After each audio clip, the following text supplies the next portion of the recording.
We just didn't fit in everywhere. We struggled. We were homeless before.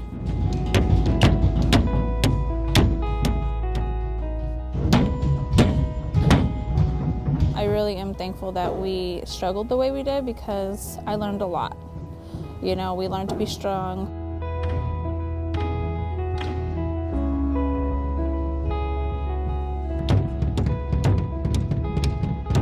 I do really think it's a great program. Once they called me, it was pretty exciting.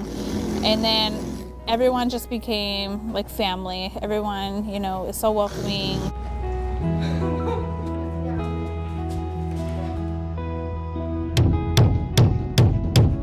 Well, it's pretty rewarding, and working alongside them has been very exciting. You have to put 500 hours in before they can get into a house, and I think that's a nice partnership that Habitat for Humanity has with the future home builders, and CMTA and our staff today, we're just playing a little part.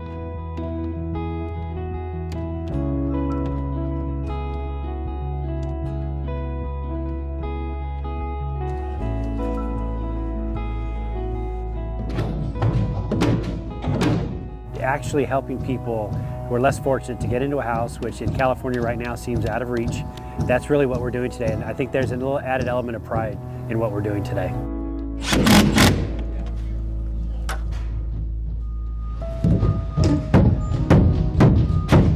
Us living in the situation we lived in, it was very difficult. You know, there was times where I wanted to give up. There were many times I wanted to give up, but I didn't. I kept fighting, and I'm so glad I did.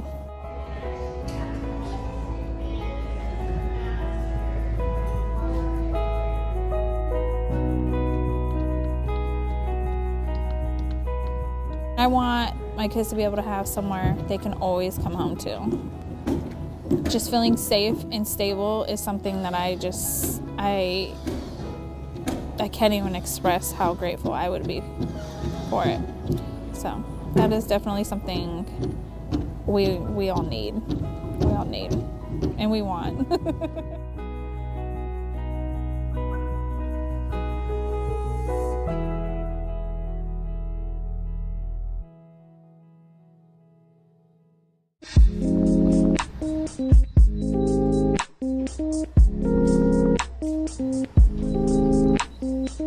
We started back in 2017. I used to be a ceramics teacher. We ended up getting into little farmers markets. Started realizing, okay, we actually really like doing this, and now how do we scale and grow? It often feels like it's a man's world, so it's really hard for me, as a woman and a woman of color, to also kind of find my place. I still really just kind of struggle with imposter syndrome. I've also struggled a lot with gender roles, especially as a Latina who grew up pretty I think traditional. There's a big crowd out there, women who are business owners, and I want to continue to be part of that. I don't want to let the numbers kind of frighten me.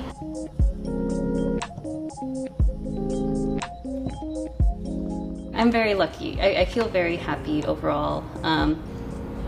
It's a struggle every day. We definitely want to establish something here, and our hearts are definitely in the community. If we uplift each other, I feel like we're getting closer to that, and I feel like uplifting each other is definitely the way to go.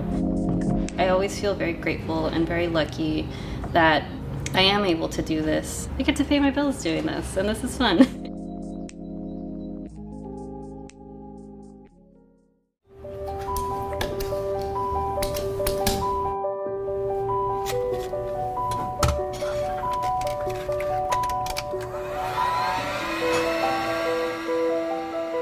I had a good job. I was in a good economy situation.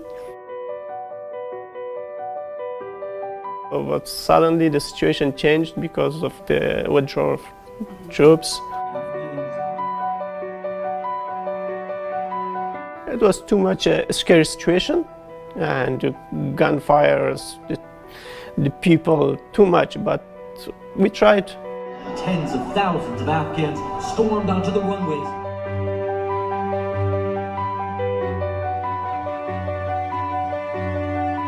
Here we were in camp, and Fort Bliss camp. How old was your son when you moved here? He was 25 days. Wow. Yeah.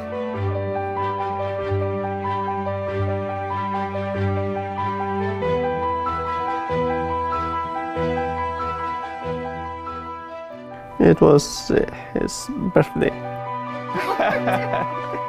My son's, he's too much sweet. But he's too much naughty boy right now.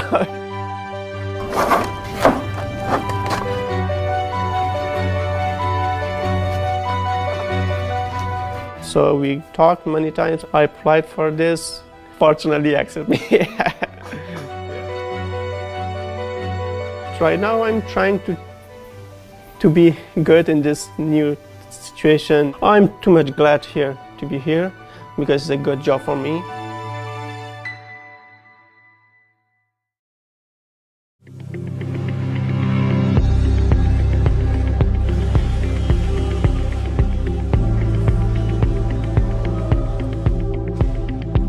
Tri-Tool Technologies designs high-performance machine tools in Rancho Cordova.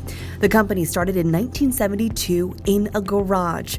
Today, the company has a 128,000 square foot manufacturing facility with 3 locations around the United States. Today, we're sitting down with Belle, CEO of Tri-Tool Technologies. So you started in May of 2020. What was that transition like for you? Because we were pretty much in the middle of COVID. It was definitely challenging, right? So if you consider how much work is going on, you think about power plants that were getting shut down or their outages were getting stalled because of how many people they had. Running a company at the beginning of the pandemic created challenges such as supply chain issues.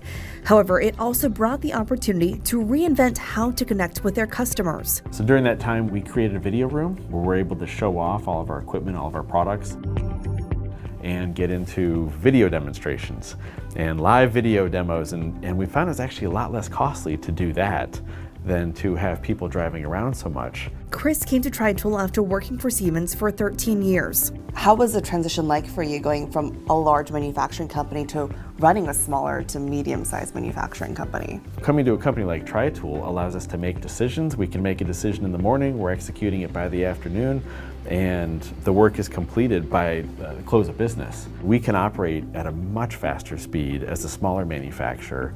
And to be honest, we get to deal with a lot of the same very cool customers. How is it like being a manufacturer in California? Oh, it comes with its fair share of challenges.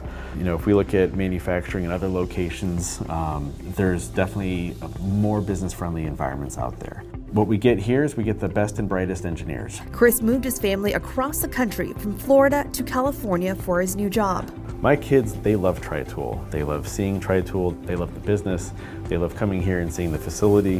When my kids come here, they write on my whiteboard. Thinking about a small business versus a large business. Here we're very flexible with family. We're a family-owned company. So when we've got employees that have needs, we're able to accommodate. As a CEO, Chris says that his mentors and former managers helped him throughout his career. One piece of advice still holds true today. My manager coached me, you should just pick up the phone, don't write these crazy emails anymore, don't write long emails, write shorter emails. And that was a sage piece of advice that had really helped me later on. That if I can just get on the phone with somebody, if I can talk to them, I can explain where I'm coming from or really seek to understand their perspective. If there is a moment that you could relive again, maybe one of your proudest moments, what would that be? I think back to about a year after I had started at Tri-Tool, and we had a tremendous amount of work ahead of us. The company was, due to COVID, due to a handful of factors, was really struggling. And so we had to put forth a lot of very stark changes, some big moves. We worked on branding, changing our branding out, and the result of that was winning Best Places to Work from the Sacramento Business Journal. At the end of the day, it's the employees make up the company. And so without the employees and the employees who are thinking about the customers and how we can best serve them, Tri-Tool has no reason to exist.